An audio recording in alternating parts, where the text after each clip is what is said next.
Hi, welcome to the Sales Expert Channel's presentation of what makes a kick-ass sales strategy. I'm Liz Heiman, the Chief Strategy Officer at Heiman, LLC. I began working with some of the world's most prominent sales forces in 1997 and have been helping companies build sales strategies and engineer sales teams to support those strategies ever since. Before we start, let's do a little housekeeping. Take a look at your dashboard and you will see some tabs or buttons that will help you during the Bright Talk presentation. The first one is the Ask Questions button. This is the only way to communicate with me. So go ahead and find that now and take a moment using that Ask Questions option and let me know where you're calling in from. So go ahead and find that section and tell me, are you calling in from the United States or from elsewhere? Okay, and so while you're doing that, I would like to share with you some additional information about attachments and links. There's a tab or button that's actually called Attachments and Links. There are a number of resources that might be helpful to you later. You won't need them during our presentation today, but be sure and check them out when you're done. Below that, you will see a Having Trouble Hearing button or tab. If you're having trouble hearing or if the sound goes away, click that for options. As the presenter, there's nothing I can do about the sound, but you should be able to get help there. Okay, well, it looks like we've got people calling in from all over the place. We've got folks from Colorado and San Francisco, and I'm sure my good friend Barry from Costco in Canada is out there.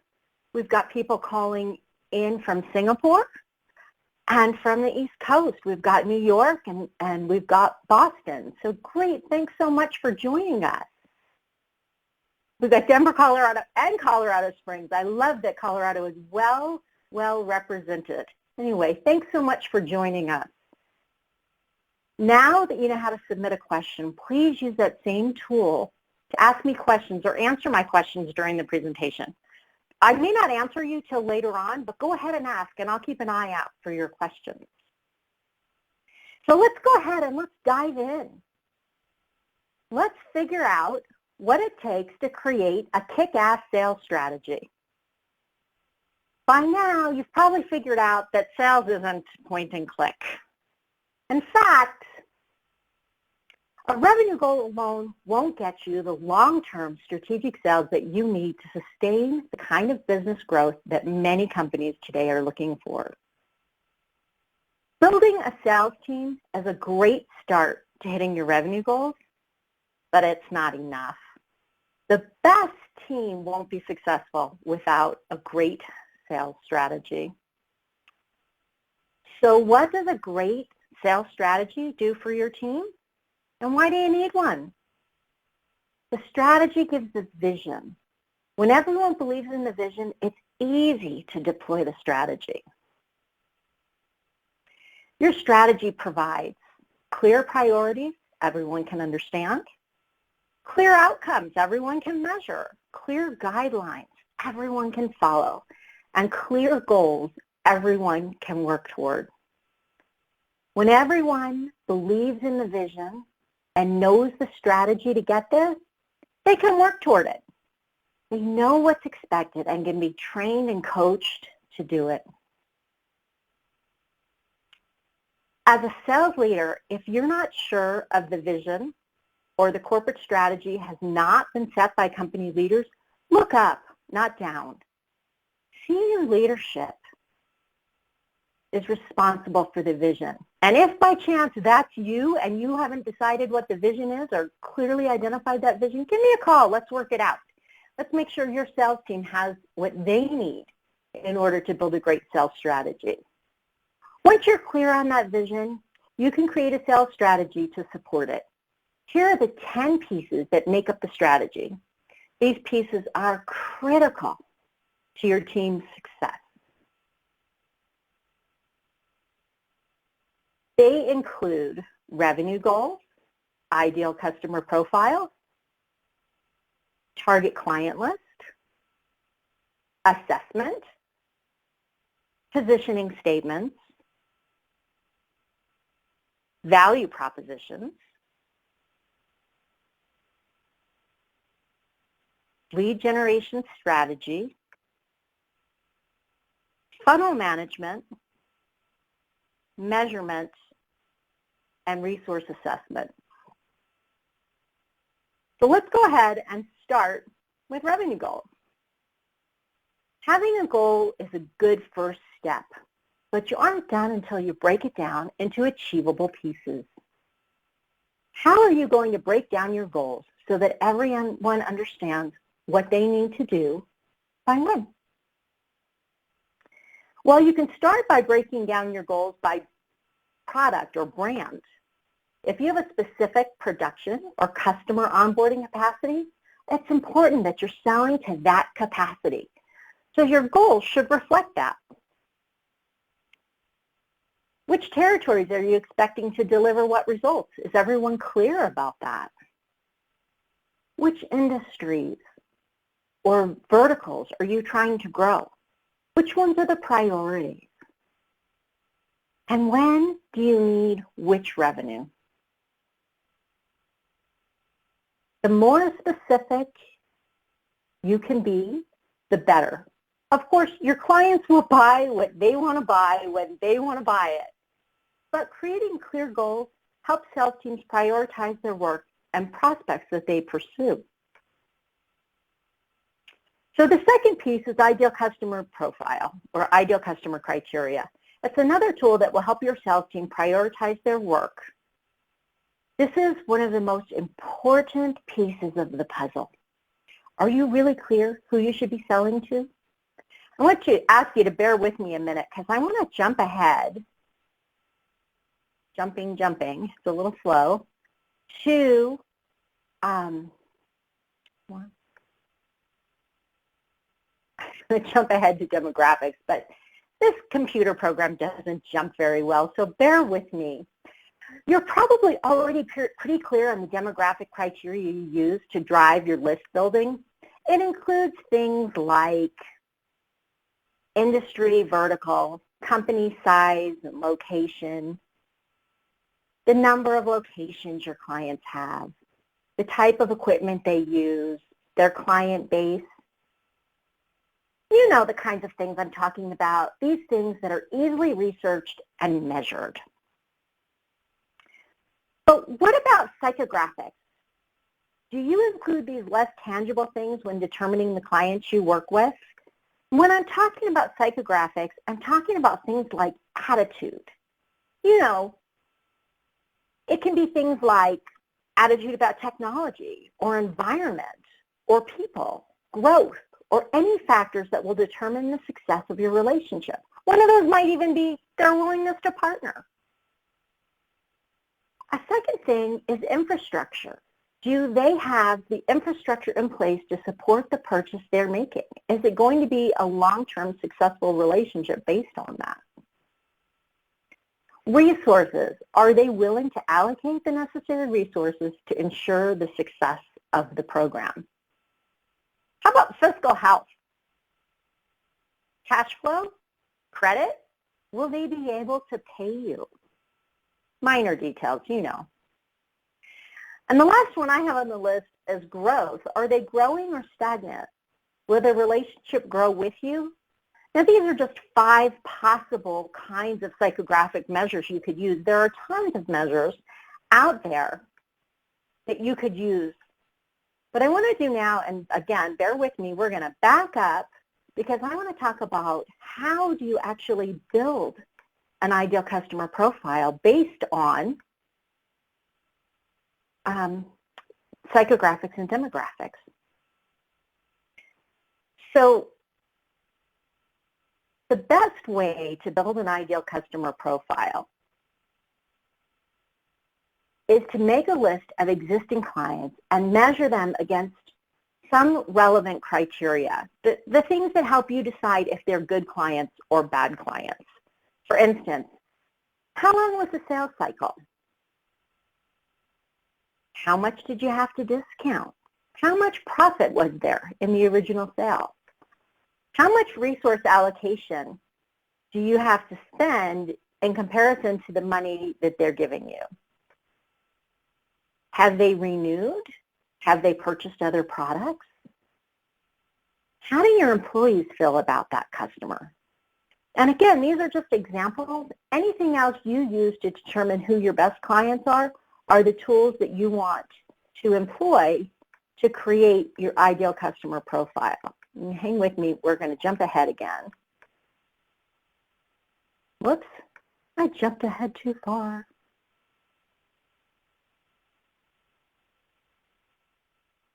Sorry. Back, I say. Okay, here we go. So once you go through that process, you'll be able to determine what demographic and psychographic characteristics define your best customers. Then take that list and apply it to your potential clients. This will become one of the most important tools in your arsenal in terms of targeting the clients that will give you the greatest return in the long run. Now that you know what your ideal customer profile looks like, it's easy to start making a list of companies you want to target. And depending on your capacity, that could be 10 companies or it could be 1,000 companies. But you do want to make a list of those customers that are the most important to target. Now, hopefully, we're going to pick companies that fit this ideal customer profile or criteria that we just created. But if that's not how we're picking, we want to make sure that everyone understands why these logos are on your list and why they're important. Perhaps they have a huge revenue potential. Maybe they don't fit your ideal customer profile perfectly, but maybe the revenue potential is so great you're willing to compromise on that. Maybe they've identified publicly a need for your services, or they've identified a problem that your services can solve, and you've decided you really want the publicity around that. Perhaps this is a logo that will give you credibility. Maybe they're Nike or Disney or Tesla, and we need the credibility or bragging rights associated with that logo.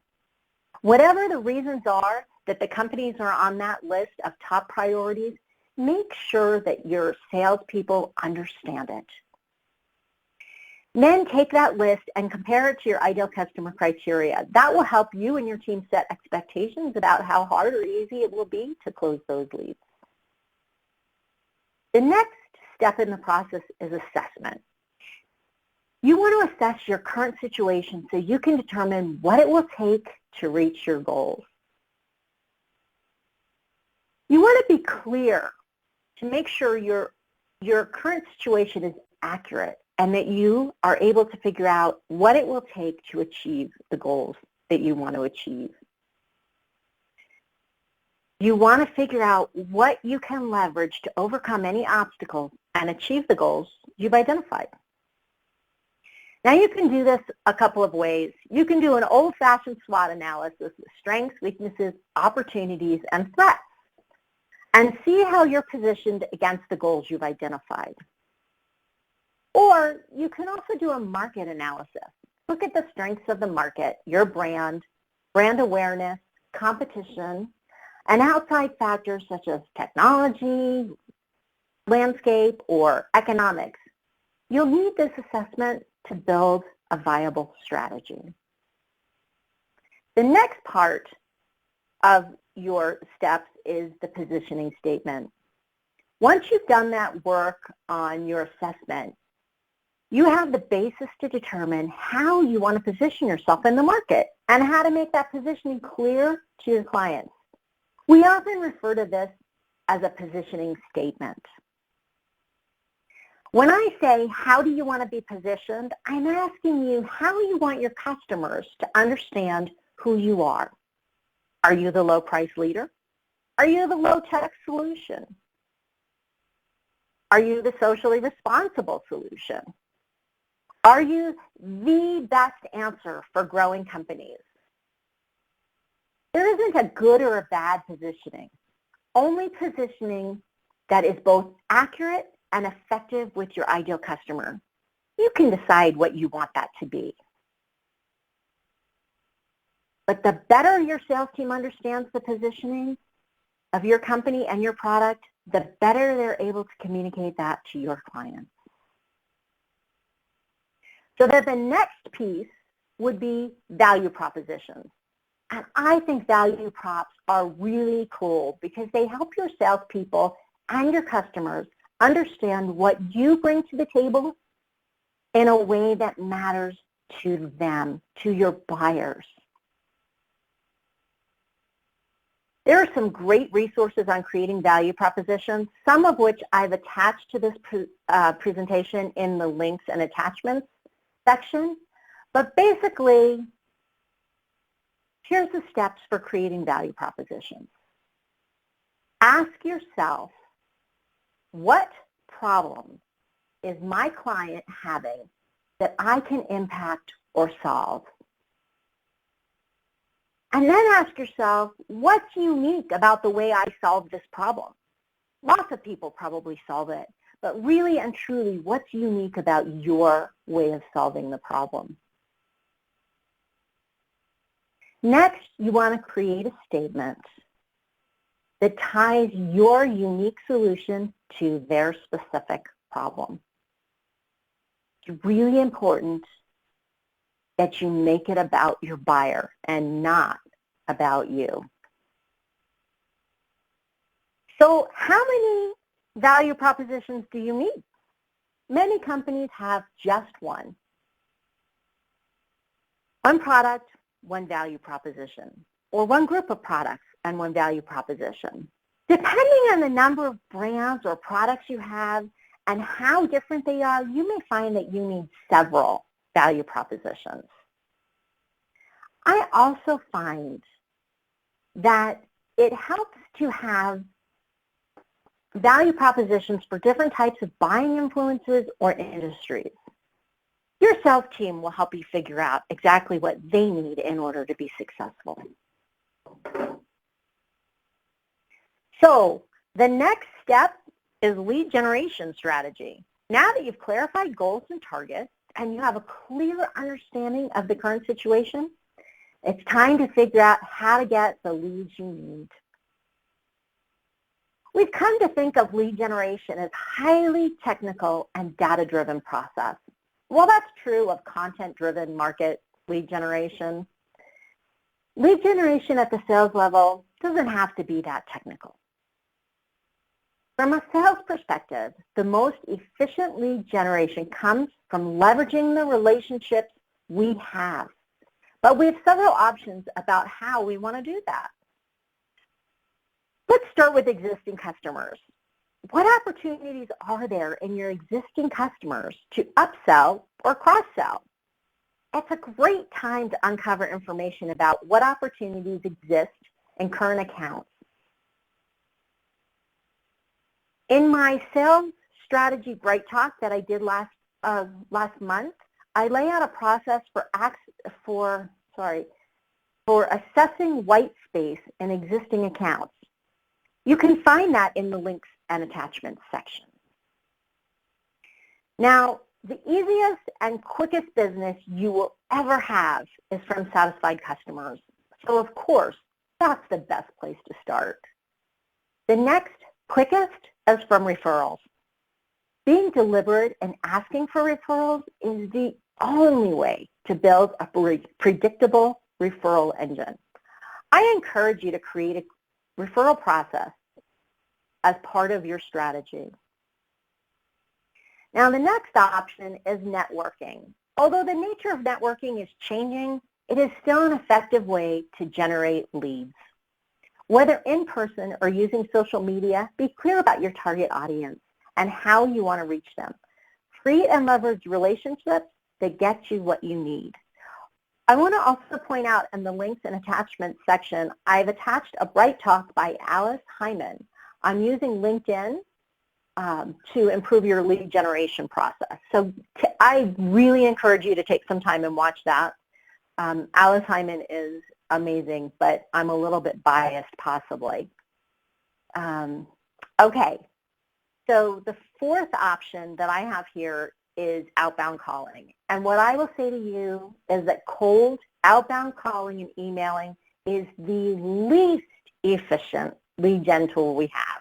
But if you have a very targeted researched list and you reach out with a very targeted and customized message, you can get results. So the key for you is to think about these different options and decide what you're going to focus on and help your sales team prioritize their activities to get the results you need. So the next piece of this process is funnel. Management of leads from target list to close is a critical part of your sales strategy. So let's talk about funnel, or what most of you call pipeline. Many companies today rely on CRMs to help manage the pipeline, which is a great start. Taking it a step further and working on a funnel process that will help your sales team achieve their goals will help you get the ROI on that CRM that you were expecting. So when I say funnel process, what I mean is that you have done the work to make sure that you have a balanced funnel, that you have enough prospects, enough things in the funnel, and enough things ready to close to achieve the goals that have been stated. That you have a process for looking, as a manager, do you have a process for looking at the information coming out of the funnel? That your sales team has a process for putting information into the funnel, and that you and your sales team can use the funnel as a tool for communicating and solving problems toward achieving goals. So it's not enough to just dump the information into a CRM. You have to really know how to use it and use it together with your team to achieve the results that you're looking for. The next piece is measurement. And believe it or not, there are many ways to use a funnel to measure success. You can track your ratio of leads to closes. You can track the length of your sales cycle at various stages. You can track next action and progress toward those next actions or closing the deal. The important thing is to figure out what information you need and to use your funnel and other tools to track that information. Then you can use that information toward problem solving with your team to help you, again, achieve your goals, because that's what we're focused on, achieving a strategy to help us achieve our revenue goals. The information from the funnel in conjunction with your lead gen plan, your target list, and your ideal customer criteria will help your salespeople reach their revenue goals effectively and efficiently. So the next piece of this is resource assessment, the final piece. How do you know if you have the right resources to support your revenue targets? Let's start with budget. Do you have sufficient budget to do the activities identified in your plan? And when I say activities identified in your plan, I'm referring back to, are you going to make an effort to work with your existing clients? Are you going to get referrals? Are you going to do some networking or outbound lead gen? Do you have the budget to do that effectively and efficiently? How about your sales team? Do you have the right number of people in your sales team, and do they understand their priorities? Do you have the right salespeople? The next piece is sales support.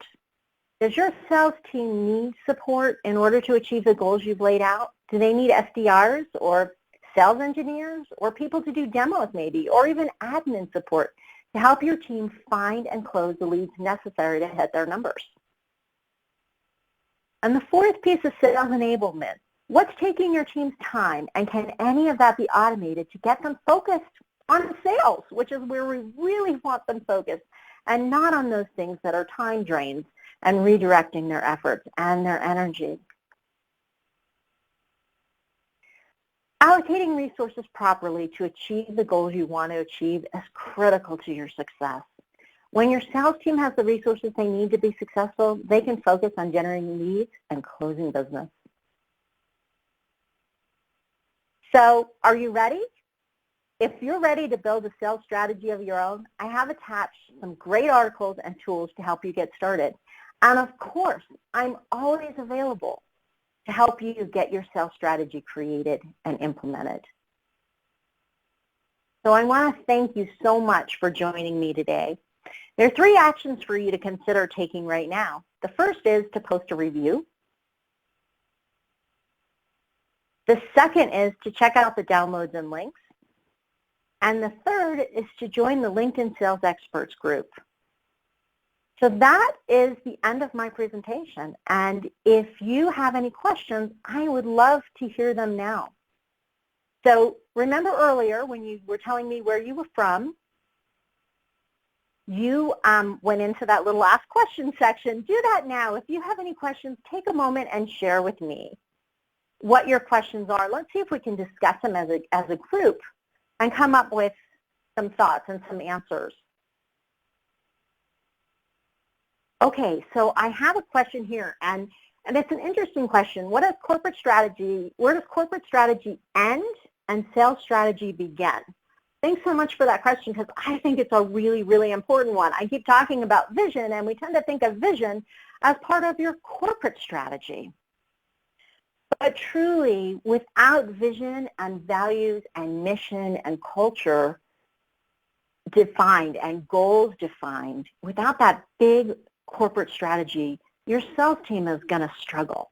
So really, the corporate strategy starts, and then there's this sort of in-between area. Most people don't include value propositions or positioning statements in their corporate strategies, but truly, in today's very complex and competitive market, that piece is a critical piece to your corporate strategy, and your sales team needs that to be successful.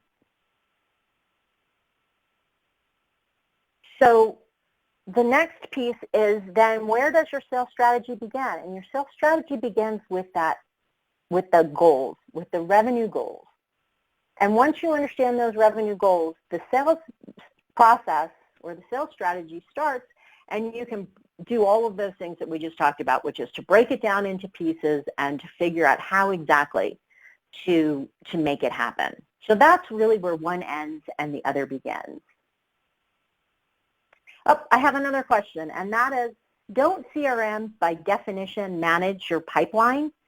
And I would say that's true. They do manage your pipeline, but putting the information in and not knowing what to do with it or how to use it isn't really very helpful. So having the CRM and the information put in properly is step one. And believe me, most CRMs, the information is not put in properly, and the sales leaders can't use it for prediction or for management. But once it's put in there, if you build that process out and you look at that information and use it for decision making, you can do a lot of really powerful things. I have another question. What is the best way for a sales leader to communicate the company's vision to the sales team? Should the CEO do that? And I say absolutely. When the CEO says this is what we're doing, everybody understands. So the CEO should create or be part of the team that creates the strategic plan, and then that should be presented. It's great to present it at a sales meeting. Like if you have a big sales event once a year, that would be a great time to really make clear what the strategy is for next year, how the corporate vision looks, and how you're going to leverage technology, changes in the marketplace, and so forth to grow the company, and how the sales team will be a part of it. That would be the ideal way to present it. It could also be presented at a sales meeting. It could be handed down to the CEO and to the VP of sales and handed down to the sales team that way. Okay, let's see. I have another one. How should sales leaders remind their teams of the vision and the goals, the bigger picture? And I think that's an everyday, all the time occurrence. So when we're talking to our sales team and we're looking at the funnel, we're looking at their leads, and they're prioritizing their time, it's a really good time to talk to your sales team about, okay, how does this fit into our larger plan? Are these the target companies that we want to go after?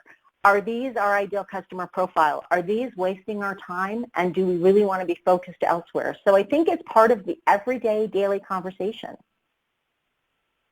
Okay, I have another question. When limited in number of accounts, such as existing install base with a territory, what's the best way to juggle between account management for pre-existing issues versus new management and upselling with an existing account? I find it challenging as I do more account management trying to fix issues and regain customer confidence than actual selling. That's a struggle, right? So as a salesperson or a sales manager, we want to be focused on what we can be selling and what new logos we want to be, what we can be selling in existing accounts and what new logos we can be obtaining. But when there's existing problems with accounts, our sales team tends to end up being pulled off of the new sales and focused on solving problems. Now, in terms of, and the best way to do that is to create a team to support your sales team in solving those problems. But in terms of upselling to an existing account versus finding new logos, I think that that's something that's part of the plan. So to sit down and say, how much money is there in these existing accounts and how much time do we want to allocate to it? Now, if I can take these accounts and I can double the revenue for the entire company by selling within existing accounts, that might be a really good use of my time, and maybe 50% of my time needs to be allocated to that. If, on the other hand, we're only looking at a small amount of money within existing accounts that can be obtained, then you prioritize your time to match that. You know, we're going to use 10% of our time, and we're going to use these resources to sell within existing accounts. Now, I'm not sure if I answered that question completely, so if you want to reach out to me, my email, liz@alisheiman.com, is on the screen. Write that down, and we can continue a dialogue about that. Does anybody else have questions? Okay, well, I'm going to hang on the line for just another minute in case there's another question. Thank you so much for taking time out of your busy day to spend with me. I really enjoyed our time together. Wish I could have more interaction with you directly, but I hope you found this helpful. Have a great day, you guys, and a great rest of your week.